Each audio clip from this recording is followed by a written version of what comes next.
أعوذ بالله من الشيطان الرجيم.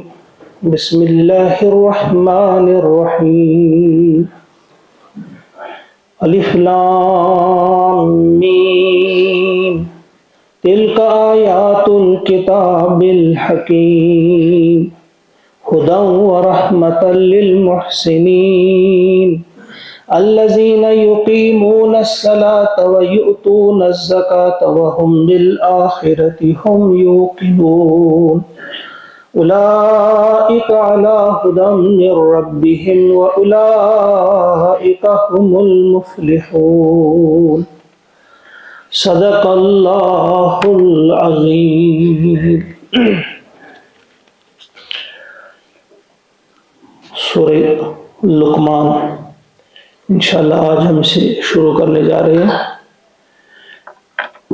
سورۃ نمبر 31 ہے یہ، اور نزولی ترتیب کے اعتبار سے 57 اس کا نمبر ہے. 34 اس کی آیات ہیں کل، 4 اس کے رکوع ہیں. یہ مکہ جو مکی دور ہے، اس کے جو وسطی دور اس کا ہے، مکی دور کا، اس میں یہ نازل ہوئی ہے سورہ عنکبوت سے کچھ پہلے.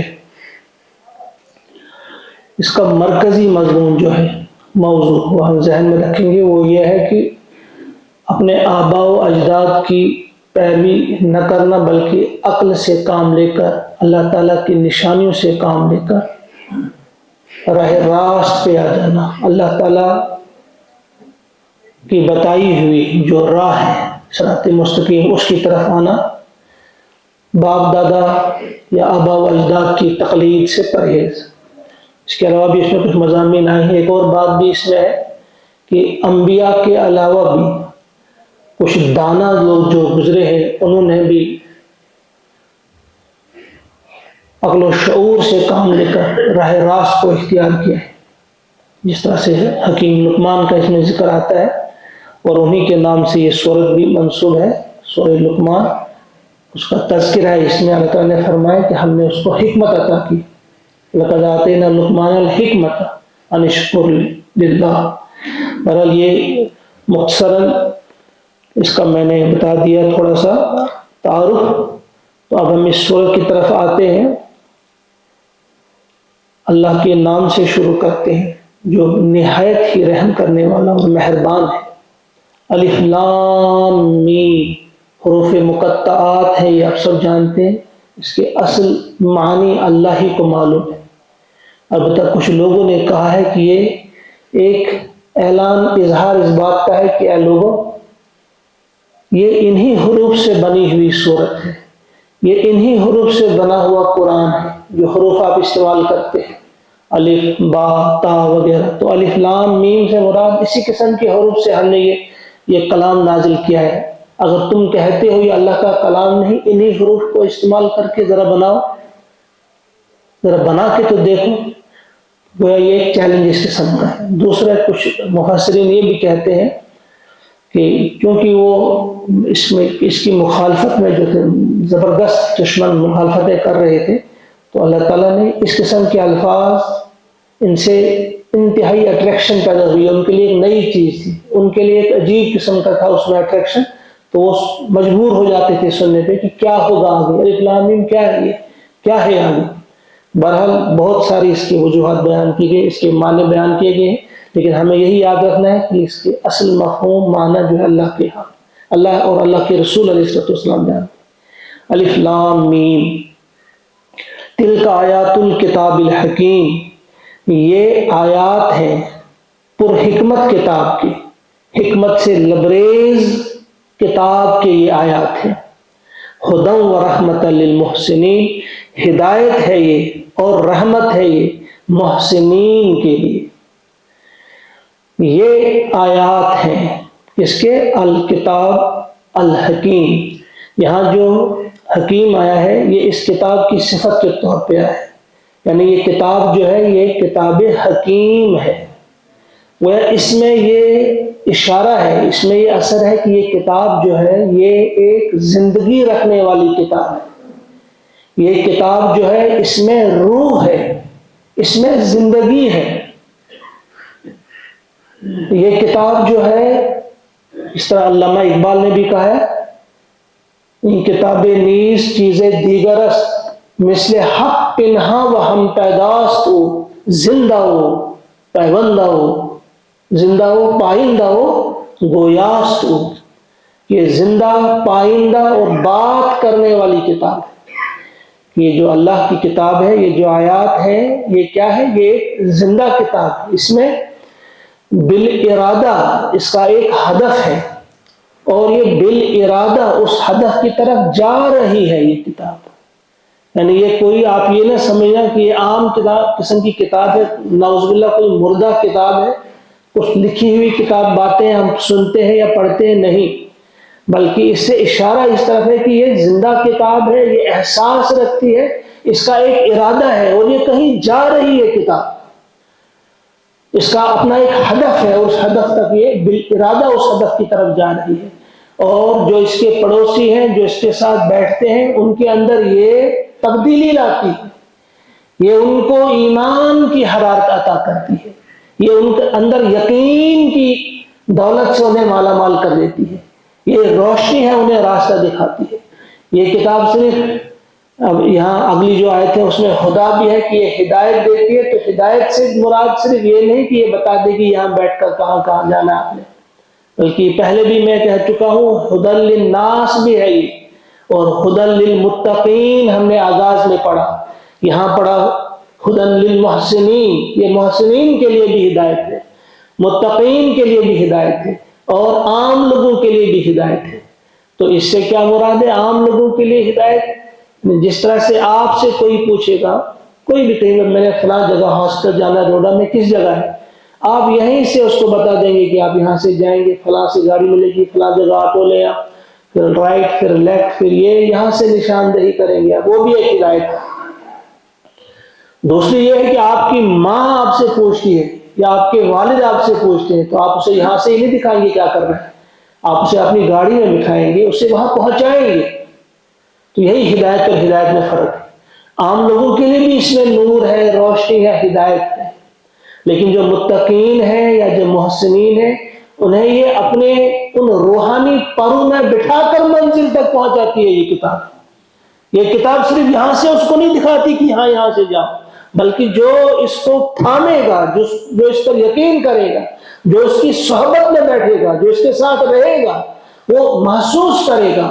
آپ اس کی تشریح خود تھوڑا پڑھیں نا، فی ظلال قرآن میں بھی شاندار انداز سے اس کی تشریح کی گئی ہے کہ یہ جس طرح سے ایک زندہ دوسرے زندہ انسان سے حرارت حاصل کرتا ہے، اس سے گفتگو کرتا ہے، اس طرح سے یہ کتاب جو زندہ دل ہوتے ہیں، جن کی ضمیر مردہ نہیں ہو، جو ہر وقت صرف گھر کی ہی باتوں میں مصروف نہ ہو، جو ہر وقت اپنے بچوں، اپنے گھر، اپنے کاروبار یا کھیل کود میں مصروف نہ ہو، تو وہ ان کی دل جو ہے وہ زندہ ہوتے ہیں، اور وہ محسوس کرتے ہیں کہ یہ قرآن جو ہے زندہ کتاب ہے، یہ ہمارا ہاتھ پکڑ کر کہیں لے جا رہی ہے، یہ ہمیں بتاتی نہیں ہے بلکہ ہمارا ہاتھ پکڑ کر، بلکہ اپنے روحانی پروں میں بٹھا کر ہمیں کہیں لے جا رہی ہے۔ تو یہ اس کا ایک بالارادہ، اس کا ایک ہدف ہے، یہ کہیں جا رہی ہے اور کہیں لے جا رہی ہے اپنے ماننے والوں کو۔ آپ وہ خوش نصیب ہوں گے جو اس کے ساتھ چلنے کے لیے تیار ہوں گے، وہ انتہائی خوش نصیب ہوں گے۔ لیکن جنہوں نے اپنی اس فطرت کو مسخ کر دیا ہوگا، اپنے ضمیر کو مردہ کر دیا ہوگا، تو ان کی سمجھ میں یہ بات نہیں آئے گی، نہ انہیں وہ محسوس ہوگا کہ واقعی یہ کوئی زندہ کتاب ہے۔ وہ یہی سمجھیں گے کوئی مر گیا تو جائیں گے، پڑھیں گے، حلوہ ملے گا، حلوہ کھائیں گے، بس وہ یہی اسی کو سمجھیں گے کہ کتاب کا یہی مقصد ہے اور کچھ نہیں ہے۔ بہرحال اللہ کا ارشاد ہوتا ہے تلک آیات الکتاب الحکیم، یہ حکمت سے لبریز کتاب کی آیات ہیں، یعنی اس کی ایک ایک بات میں حکمت ہے، اور وہ حکمت یہ انسانوں کے اندر ٹرانسفر کرتی ہے، ان کو سمجھاتی ہے، ان کو بھی حکیم بناتی ہے، جو چاہتے ہوں کہ ہم بھی چلتے پھرتے قرآن بنے۔ قاری نظر آتا ہے، حقیقت میں ہے یہ قرآن، یہ قرآن انسانوں کو بھی قرآن بناتا ہے، اس کے اندر وہ صلاحیت ہے، اس کے اندر وہ قوت ہے، اور یہی کام کرتی ہے۔ لیکن جو بدلنا چاہے، جو اپنے آپ کو بدلنا چاہے، جو چاہتا ہی نہ ہو بدلنا، خود کو بدلنا ہی نہ چاہے، تو پھر وہ کوشش کرتا ہے قرآن کو بدلنے کی، اپنے مزاج کے مطابق قرآن کی باتیں بتانے کی۔ اپنے مزاج کو سیٹسفائی کرنے کے لیے وہ قرآن کی باتیں قرآن کو توڑ مروڑ کر پیش کرتا ہے۔ بہرحال فرمایا کہ یہ کتاب حکیم کی آیات ہیں اور یہ ہدایت ہے، ہدی و رحمت للمحسنین، یہ ہدایت ہے اور رحمت ہے محسنین کے لیے۔ محسنین آپ سمجھتے ہیں کہ پہلا درجہ جو ہے اسلام کے بعد جب انسان اور ترقی کرتا جاتا ہے تو وہ آ جاتا ہے پھر ایمان میں مومن بن جاتا ہے۔ مومن ایمان اس کے لیے بھی کیا کیا ہے، اس کے لیے بھی الگ سے بات۔ اس کے بعد اور ترقی کرتا جاتا ہے وہ اور آگے بڑھتا جاتا ہے تو پھر وہ محسن بن جاتا ہے۔ حدیث جبرائیل میں یہ بات سمجھائی ہے نبی اکرم صلی اللہ علیہ وسلم، محسن احسان ہوتا کیا ہے؟ جو آپ سے پوچھا گیا، جبریل امین آئے، انہوں نے آپ سے کچھ سوالات کیے وہ آپ جانتے ہیں۔ حدیث جبریل نے کہا کہ جب احسان کے بارے میں سوال کیا تو آپ نے فرمایا ان تعبد اللہ کأنک تراہ، ایسے اللہ کی بندگی کرو گویا آپ اللہ کو دیکھ رہے ہیں۔ فإن لم تکن تراہ فإنہ یراک، بس اگر آپ اس کو دیکھ نہیں رہے وہ تو تمہیں دیکھ رہا ہے۔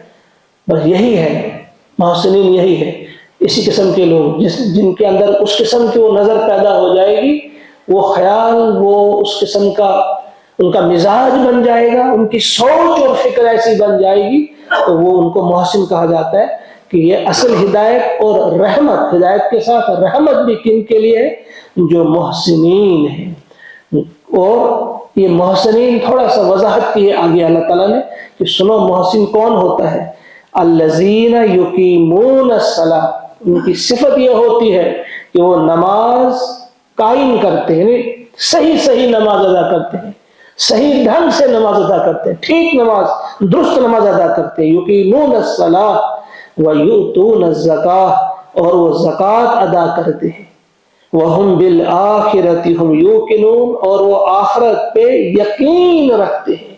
جو کام بھی وہ کرتے ہیں وہ آخرت کے لیے کرتے ہیں کہ ہمیں اس کا فائدہ آخرت میں ملنا چاہیے۔ تو یہاں دیکھیں کس طرح سے اللہ تبارک و تعالیٰ وضاحت کی اس بات کی کہ محسن کن کو کہیں گے ہم، اور یہ احسان کا درجہ کیسے آتا ہے۔ جب اللہ کی طرف ایک شخص راغب ہو جاتا ہے، وضو کیا انسان نے، تھوڑا قریب آ گیا اللہ کی، مسجد میں آ گیا اور قریب آ گیا، نماز میں کھڑا ہو گیا اور قریب آ گیا، رکوع میں چلا گیا اور زیادہ قریب آ گیا، سجدے میں چلا گیا اور زیادہ اللہ کے قریب آ گیا۔ نماز بھی کیا ہے؟ اللہ کے قریب کرتی ہے، اور اللہ کے قریب آ جائیں گے ہم، قریب سے قریب آ جائیں گے ہم، تو وہ کیا ہے؟ وہی ہے کہ جب وہ نظر پہ پیدا ہو جاتی ہے ہماری، کاننا کا طرح گویا ہم پھر اللہ کو دیکھنے لگتے ہیں۔ اور پھر اس کے ساتھ ساتھ زکوٰۃ ادا کرتے ہیں، تو زکوٰۃ اللہ کی خوشنودی کے لیے، اللہ کو راضی کرنے کے لیے اللہ کے بندوں پر بھی خرچ کرتے ہیں، اس سے بھی اور قریب انسان آ جاتا ہے اللہ تعالیٰ کے۔ تو گویا نماز کی اقامت کرتے ہیں یہ، اور زکوٰۃ کی ادائیگی یہ کرتے رہتے ہیں، اور یہ وَهُمْ بِالْآخِرَةِ هُمْ يُوقِنُونَ، اور آخرت پہ ان کے یقین ہوتا ہے، کیونکہ آخرت کا یقین ہی وہ چیز ہے کہ انسان کو برائیوں سے روک سکتی ہے، بدیوں سے روک سکتی ہے، غلط راہوں پہ جانے سے روک سکتی ہے، اور ان کو راہ راست پہ ثابت قدم رکھ سکتی ہے، جس کو آخرت پہ یقین ہے کہ وہ ہے مالک یوم الدین، آخرت ہے۔ ایسے لوگوں کے لیے فرمایا اولئک علی ھدی من ربہم، یہی وہ لوگ ہیں جو ہدایت پر ہیں اپنے رب کی طرف سے، یہی لوگ ہیں ہدایت پر اپنے رب کی طرف سے۔ وَأُولَٰئِكَ هُمُ الْمُفْلِحُونَ، اور یہی ہے فلاح پانے والے۔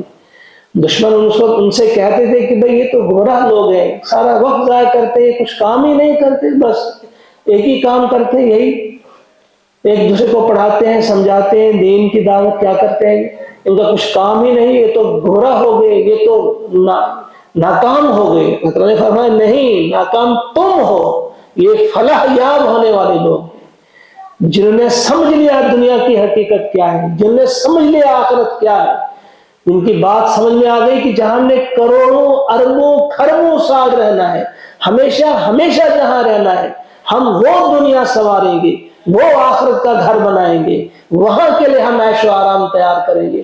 تو یہ اس کے لیے رات دن مصروف رہتے ہیں، فلاح یاب تم نہیں، فلاح یاب وہ ہیں، خسارے میں وہ نہیں، خسارے میں تم ہو جن کی دل کی آنکھ اندھی ہو چکی ہے، جن کے دل کے کان بہرے ہو چکے ہیں، جن کے اگر یہ بات جاتی ہی نہیں اور سمجھ ہی نہیں پاتی ہے۔ تو بہرحال یہ صرف 5 آیات آج ہم نے مکمل کی۔ اللہ تعالیٰ سے دعا ہے کہ وہ ہم سب کو توفیق عطا فرمائے کہ ہم اس سورت کو، سورہ لقمان کو بہتر طریقے سے سمجھنے میں کامیاب ہو جائیں، اور اس نیت سے ہم اس کو پڑھیں، سنیں یا سمجھیں کہ ہم آخرت میں اللہ تعالیٰ سے اس کی جزا چاہتے ہیں، اور اس لیے پڑھیں گے تاکہ ہمارے لیے ہدایت بنے اور واقعی قرآن ہمیں اپنے ان روحانی پروں پر لے جا کر منزل مقصود تک لے جائے۔ ربنا تقبل منا انک انت السمیع العلیم، آمین ثم آمین۔ السلام علیکم ورحمۃ اللہ۔